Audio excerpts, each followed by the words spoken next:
Basically, what is epigenetic information? It is the structure of a living thing, not its software, not its DNA.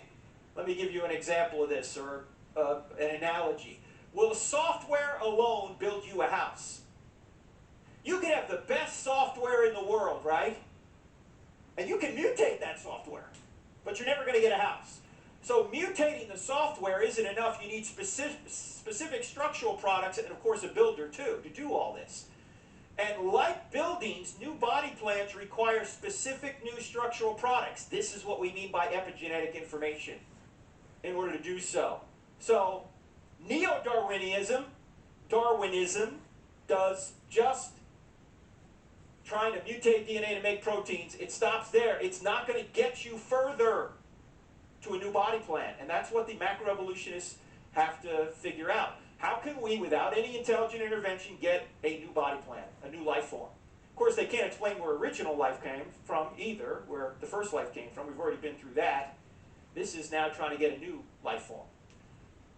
Here's why intelligence, not evolution, explains life. And keep in mind that in many of these points here, we are not just saying we haven't found a natural explanation yet. That would be a God of the gaps argument. We're saying that we have positive, empirically verifiable evidence for an intelligent being.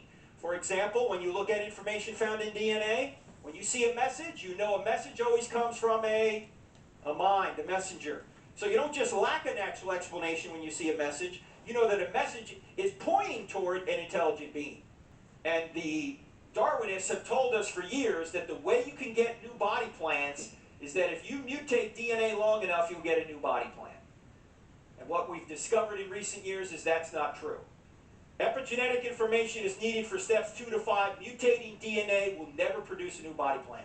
How can we, without any intelligent intervention, get a new body plan, a new life form?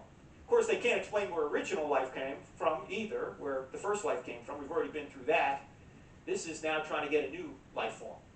So, that's when we said earlier that even using all of our intelligence, human breeders cannot break the genetic limits of animals, right? Like dog breeders, they can't get outside of dogs.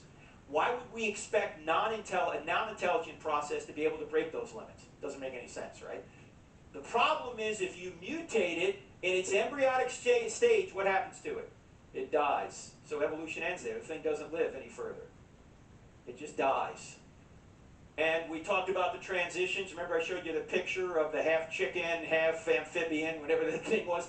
It's not going to survive if it's like a half bird, half reptile kind of thing. By the way, do you know that feathers are irreducibly complex? You can't get gradual feathers. You either got feathers and can fly or you don't. It's kind of like an airplane, right?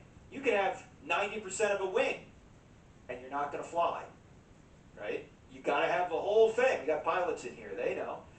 Every piece of the apparatus has to be in place at the right time in the right orientation for the thing to function.